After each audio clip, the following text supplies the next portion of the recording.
Lance Flair signing in. To my subscribers, what up?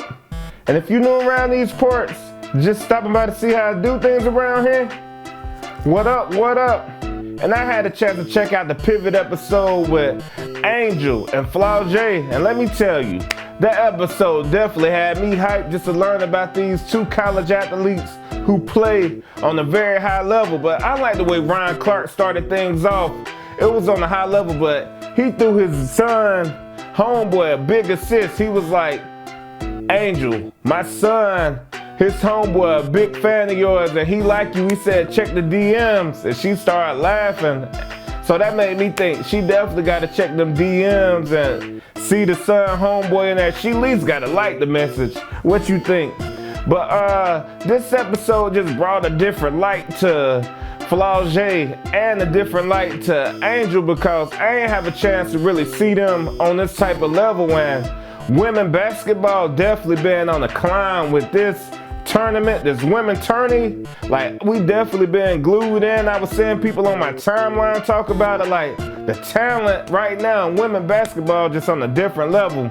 But we gonna start things out talking about Flau'jae. She come from a music background and she playing sports. So I started looking up, I'm like, okay, so she played basketball when she was a McDonald's All-American. She the only woman as of yet to play in the Allen Iverson Classic. And she was getting recruited by like every school except like UConn or something. So I'm like, wow. And her father is a fallen rapper. R.I.P. to your father, Camouflage, and you definitely making him proud.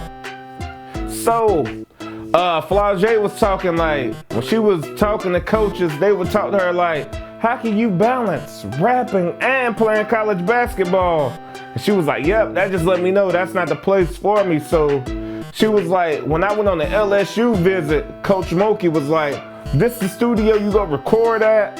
And she was showing her things like that. So she very passionate about music. She been on like a lot of shows. I had a chance to see about her on the Rap Game, one of those shows, and I was like, man, she could spit. She definitely could go. She very nice on the mic, and I was like, I'm ready to see what she go do. And just to see the coaches now embrace what the athletes like to do now, I just took my hat. And I really like that, because back then, when I was in, and probably a lot before, they made you choose like, you got to be this. So that's pretty dope. And Angel, she had me rolling, but just to hear her story too, it's very interesting, because she was a high recruit coming out of high school, and she went to Maryland. She from that DMV area, and she committed to play at Maryland. The first year, she broke her ankle or something, and that was crazy. So the second year, she had a pretty decent season, but it's like she was like, man, it just was time for something different, and I don't know, I gotta go. So she talked to one of her friends, and her friend was playing for LSU, was like, just come out here, take a visit. So she came to LSU to see things. She was like, I ain't even think I was gonna commit or go to LSU.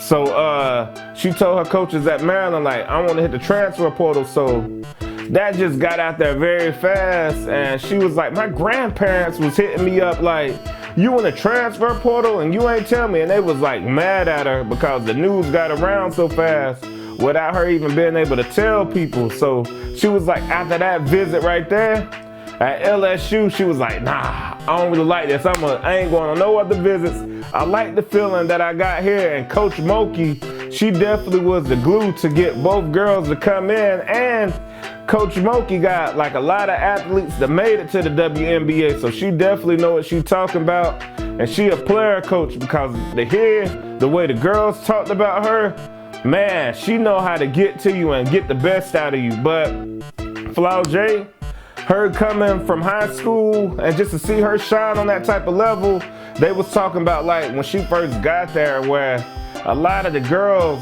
they was looking at her kind of different, because she had a different kind of swagger, like being a rapper. Rappers, a lot of them kind of talk a lot and they passionate. So she was talking her junk, but she was being late to a lot of the practices, and the coach, one of them coaches told her like, hey, you proving them right. You showing them that you can't be a rapper and be a college basketball player at the same time.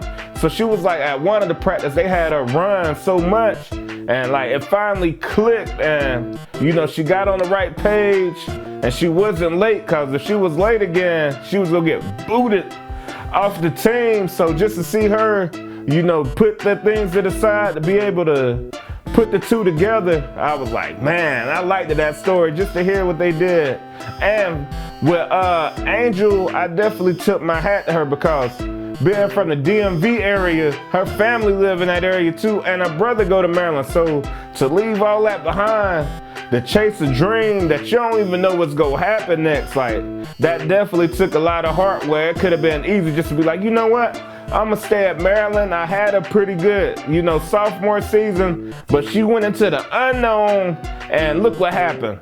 They was able to be champions. And like the Coach Moki, like she'll talk to her, like you could tell Angel one of them people that like that tough love that motivate her. And she'd be like, Coach Moki would be like, we lost that game cause you let that girl cook you.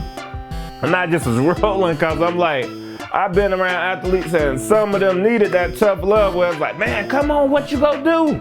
That up in your face, like, man, you can't let them do you like that. So that just make that diamond come out of that athlete to start shining even more. But y'all remember during the championship game and the basketball championship, when Angel did this, she did that, like that had everybody in the uproar when she did that Tony Yayo, you can't see me tongue. Well, some people know it as that John Cena, but either way, a lot of people's like, she shouldn't have did that. And on the other side, we like, man, that's cool. That come with the sport. When people passionate, they celebrate. They put in a lot of time, and look at they work. She just a walking double-double, and she nice. So I know the Bullseye go be on their back when they play next year. But Caitlin, she was a baller too. So when Angel was asked who the top girls right now, she was like, I'm the top girl, Caitlin, and she said somebody else. I was like, yeah, see, I like the way they giving that sportsmanship and, you know, acknowledging other people. And see, now, I feel like now with the women that's playing today, they just got like a different demeanor. With that demeanor and social media and NIL deals, they definitely about to take women basketball in a big direction that's needed for growth of the sport. And like, they was like, are y'all in a rush to get to the WNBA? They was like, no, because they able to make good money now and they building their brands. But I just was excited to see like where they taking things, because it's been a lot of great girls before them, but just to see my timelines on social media engulfed in the game talking about what this team is doing, talking about this person on that team, where they like, man, girls basketball in good hands. So that just had me hyped. And Flaw J, just hearing her talk about her song was playing as they won a championship, I know like her streams definitely had to skyrocket in a crazy way. And she done got a feature from one of the GOATs.